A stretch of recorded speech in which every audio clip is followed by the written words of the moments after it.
તો હું આજે છે ને 2 કટોરી જેટલો શેકી નાખીશ. કેમ લીધો છે, અસેડિયો લીધો છે ને, ડ્રાયફ્રૂટ છે ને થોડું બધું પીસાઈ ગયું છે, અધગચો પણ સરસ ઘી હોય એ રીતે આપણે એમાં ઘી નાખી દઈએ અને ગુંદને બધો જ ગુંદ ફૂલી જાય ત્યાં સુધી આને હલાવશું આપણે. અહીંયા આપણો ગુંદ ફૂલીને એવું થશે કે ઘઉંનો દાણો ઓછો અને ગુંદ વધુ દેખાશે એવું આપણે અસેડિયો વધુ ખવાય તો ઘણો સારો. નાખી દઈશું ડ્રાયફ્રૂટ. એમાં 1 ચમચી જેટલો આપણે સૂંઠ પાવડર નાખી દઈએ. એટલે કોપરાની છીણ નાખી દઉં છું. તો આપણો દાળો હોય ને એથી 3 ગણું પાણી જોઈએ. તો મીઠાશ પ્રમાણે ગોળ નાખી દઈશું.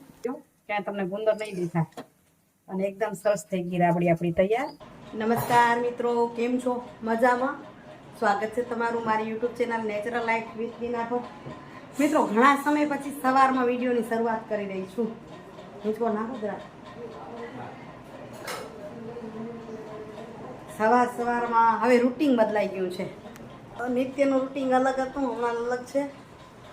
દાદા ઘણી વાર હિંચકો નાખે છે એટલે કંઈક તૈયારી કરવી પડશે.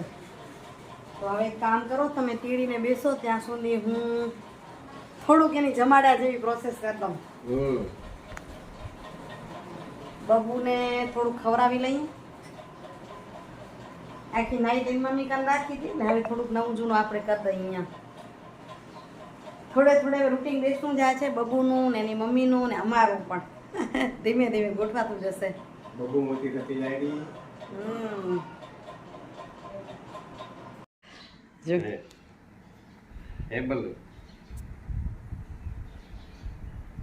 દાદા ને આનંદ આવે જમાડવાનો. ઉતરી જો હવાના ઉઠીને લમેરી આવે, દૂધ પી લેશે, પછી વળી શાંતિથી રમશે, પડીને કામ હોઈ જશે. અહીંયા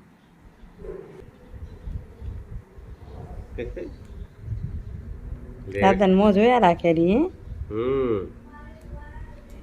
પાણી ઊનું મૂક્યું, પાણી ગરમ મૂકી દીધું. આસ્તે આસ્તે લીધી, ભલે આસ્તે લીધા રાખ. થોડું કરતી રહે. બારે વરસાદ પડ્યો હોય.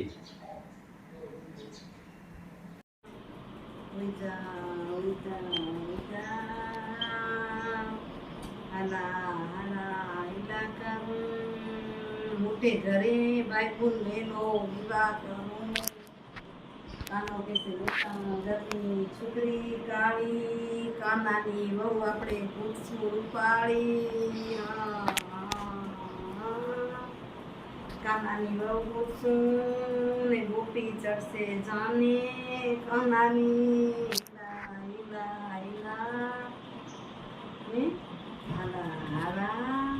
બે બીજા ગાયા.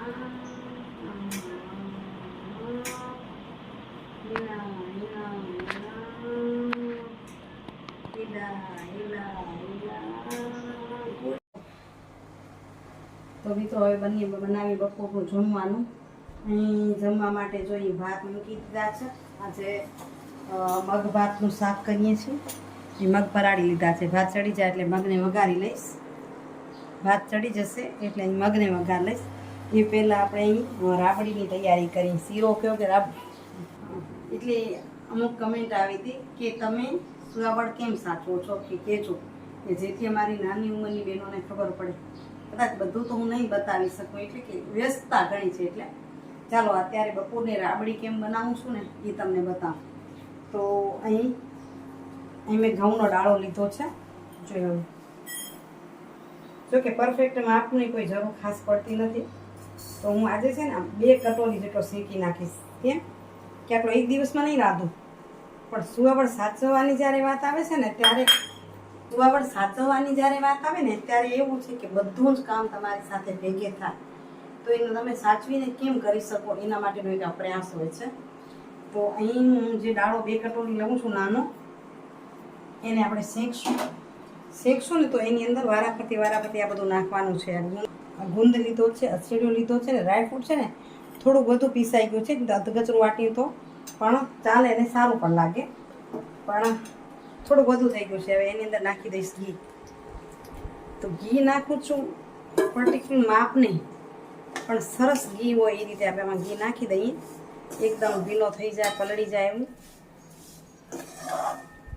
એકદમ રડે એટલું ઘી નહીં નાખી, એ રંધાઈ જાય ત્યારે નાખશું. શું કામ ખબર છે? કારણ કે આપણે વધુ પડતો રાંધીએ છીએ ને, પછી ડબ્બામાં રાખવું હોય તો શું થાય, ઘી દેખાય અને એ ડબ્બામાં રહી ન શકે. એટલે આટલું જ ઘી નાખવાનું અત્યારે, અને પછી રંધાઈ આના ત્યારે કઈ રીતે નાખવું એ તમને હું બતાવીશ. તો આને આપણે શેકશું, બદામી રંગનો થાય ને ત્યાં સુધી આપણે એને શેકવાનો છે. તો હું આને પેલો બદામી રંગનો શેકી લઉં અને પછી ક્યારે ક્યારે આ વસ્તુ નાખવાની તમને બતાવતી જઈશ.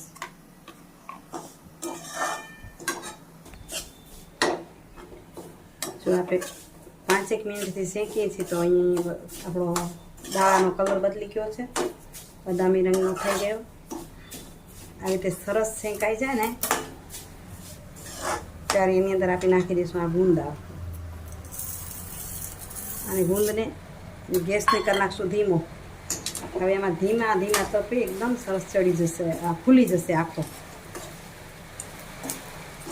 જો તડતડ અવાજ આવે છે, બધો જ ગુંદ ફૂલી જાય ત્યાં સુધી આને હલાવશું આપણે. જો તડતડ થતો જાય છે, ગુંદ ફૂલતો જાય છે. ગુંદથી ધાવણ પણ સારું આવે અને કમર ને હાડકાને પણ, કમર અને હાડકા માટે પણ સારું, દુખાવો ન થાય. એટલે સુવાવડ સાચવેલી હોય ને વાંધો ઓછો આવે. અહીં આપણો ગુંદ ફૂલીને એવું થશે કે ઘઉંનો ડાળો ઓછો અને ગુંદ વધુ દેખાશે, એવું થઈ જશે. પછી ચડશે ત્યારે વળી ઓછો થઈ જશે. જો આપણો ગુંદ લગભગ બધો ફૂલી ગયો છે. હવે એની અંદર નાખી દઈએ આપણે અસેડીઓ. અસેડીઓ બધું ખવાય એટલો ઘણો સારો, પણ પછી કડછો થઈ જાય એટલે સમૂળ ન આવે, એટલે એટલો જ નાખીએ છીએ આપણે. ગેસ બિલકુલ ધીમો કરી નાખ્યો છે મેં. અત્યારે ગેસની ફ્લેમ બંધ કરી દઉં છું, કારણ કે આપણે કઢાઈ છે ને એ ગરમ છે. એટલે હવે એની અંદર નાખી દઈશું ડ્રાયફ્રૂટ.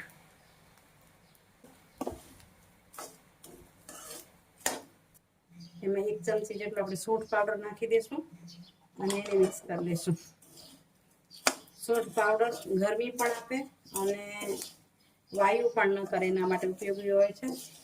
એટલે કોપરાની છીણ નાખી દઉં છું. અડધી કટોરી જેટલી કોપરાની છીણ નાખી દીધી ને. હવે એને મિક્સ કરી દઉં. હવે આપણા મિક્સર થઈ ગયું છે તૈયાર શીરા માટેનું કે રાબડી માટેનું જે કહો તે. હવે હું આ ડબ્બામાં એને ભરી લઈશ. વધારાનું છે આને તો સમજો ને ઘણા દિવસ ચાલશે છે ને, 5 દિવસ સરસ આરામથી આવી જાય એટલું છે. રોજ રોજ શેકવું, રોજ એટલું મિક્સણ કરવું ન કરવું પડે એટલા માટે કરી લઉં. હવે આને હું આની અંદર કાઢી લઈશ ડબ્બાની અંદર. હવે આપણે એક ટાઈપની રાબડી માટેનું આ કર્યું છે. તો હવે આની અંદર આપણે નાખશું ગરમ પાણી, થોડુંક નવશેકવાનું પાણી નાખી દઈશું. તો આપણે દાળો હોય ને એથી 3 ગણું પાણી જોઈએ. એ રાબડી રંધાશે એટલે પૂરો ગુંદ ગળી જશે, પૂરો ચડી જાય ત્યાં સુધી. જ્યારે ચડી જશે ને ત્યારે એની અંદર આપણે એની અંદર મીઠાશ મુજબ જેટલું આપણે મીઠું ખાતા એ પ્રમાણે ગોળ નાખશું. અહીંયા આપણી રાબ કયો કે શીરો કયો ચડી રહેવા આવ્યો છે. અમારો ઓર્ગેનિક ઘઉં છે ને, એટલે કલર તમને લાલ નહીં દેખાય, વ્હાઈટ દેખાશે. હવે આની અંદર આપણે નાખી દઈશું ગોળ. ગોળ પડે ને એના પછી થોડોક રતાશ પકડે તો મીઠાશ પ્રમાણે ગોળ નાખી દઈશું. મિક્સ કરશું. ગોળનું પાણી થશે એટલે ગોળનું પાણી બળશે ત્યાં સુધી આપણે ચડાવશું. જો રાબડી પસંદ હોય તો ગોળ ગળી જાય ત્યારે પૂરું કરી નાખવાનું, ઉપર ઘી રેડી દેવાનું. પણ અમે સાવ પાતળી રાબડી નથી ગમતી, એટલે થોડુંક એને કડક કરીશ. એટલે થોડોક ચડવા દઈશું છે ને. ગોળ પડ્યો એટલે થોડો કલરનો રતાશ પકડ્યો. અહીં આપણી રાબડી તૈયાર થઈ જવા આવી છે. તો આ રીતે શું આપણી રાબડી તૈયાર કરી શકાય. હવે આના પર ઘી પડશે. ઘી લઈને બેઠી છું પણ હું બતાવીશ નહીં. તમારા ઘરમાં તમે જે રીતે ખાતા હોય, જે રીતે ખવડાવવું હોય એ રીતે નાખવાનું. પણ હું અહીં ઘીનું પ્રદર્શન નહીં કરું. મારી બહુ જે પ્રમાણે ખાય છે અને મને જે પ્રમાણે ખવડાવવું છે એ આપીશ. બધું જ બતાવીને દીકરીને ખવડાવી શકાય નહીં, બરાબર ને? તો આપણી રાબડી થઈ ગઈ છે તૈયાર.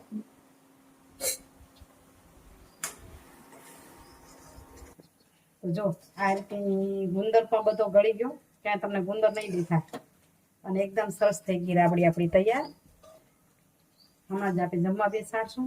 2-3 રોટલી ઉતારી લઉં મોના માટે. અહીં બાબુ સુવે છે, મોનુને જમવા બેસાડી. હવે આજ રિવ્યૂ લઈ, આમ તો ના પાડે મને તોય. મોનું આ ભાવ્યું હે અમારી દીકરી છે ને ઘી બિલકુલ નહોતી ખાતી. ભગવાનનો ધન્યવાદ માની અને મોનુંનો કે હમણાં એ થોડું થોડું ખાવા માંડી. એટલે એટલે કંઈક એમ કે તમે સજા કરો છો મમ્મી ઘી ખવડાવીને. સજા નથી પણ આ જરૂરી છે. કાં ટેસ્ટ કેવો લાગ્યો? સરસ છે ને? ભાવી જાય ને? હા તો હવે તને બતાવું એમ ક્યાંક બનાવવું અત્યારે તું તારી રીતે પણ બનાવી શક. હજી આપણે 1.5 મહિનો સુધી ખાવાનું છે. મમ્મી હાજર ન હોય તો બનાવી લેવાનું. અને આવડી છે ને? બસ એમાં કાંઈ છે નહીં, જેમ ભાવે એમ ખાવાનું. અને મગ અને ભાત જે ભાવે એ ખા ગરમા ગરમ, બરાબર ને?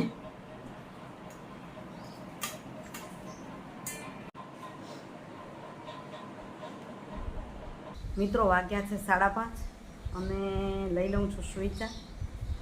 આજ સુવિચારની વાત કરું તો મનની શાંતિ પરથી કરી દઈ છું. સંપત્તિ અને શાંતિ બંનેની કિંમત સરખી ક્યારે ન હોઈ શકે.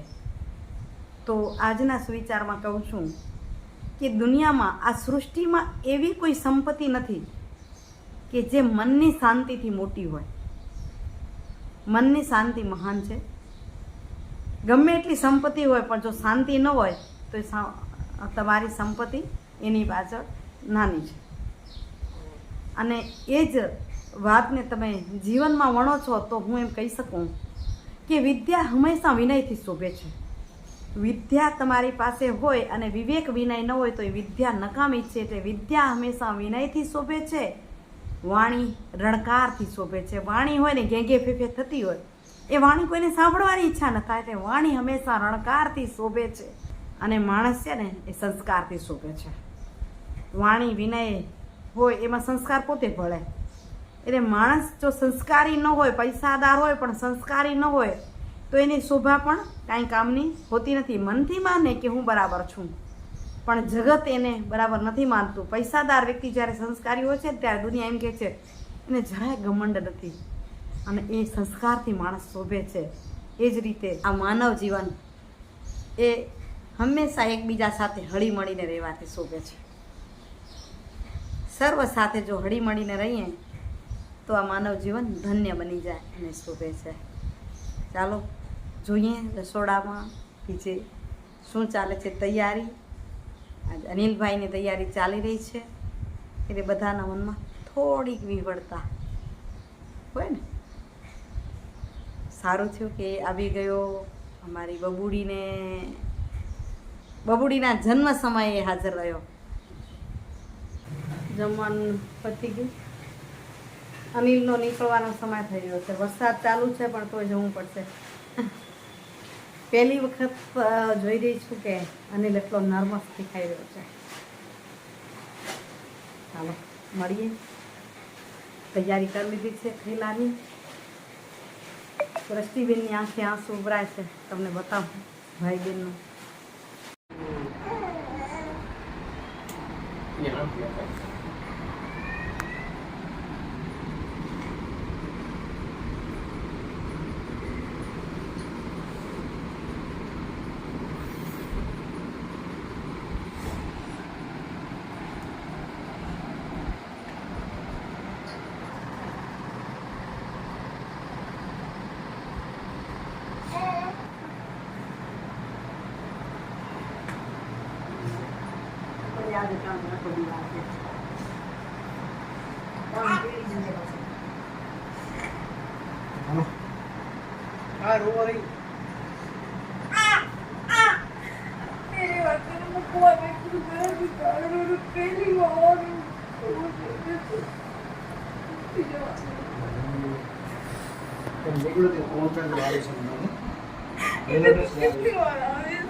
શું થયું?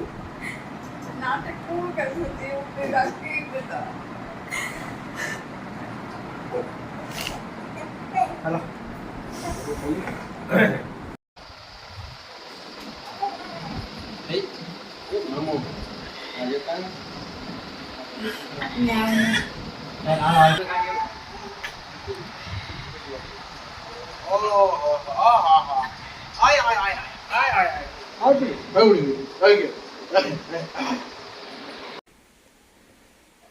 અનિલભાઈ પપ્પા ગયા મૂકવા.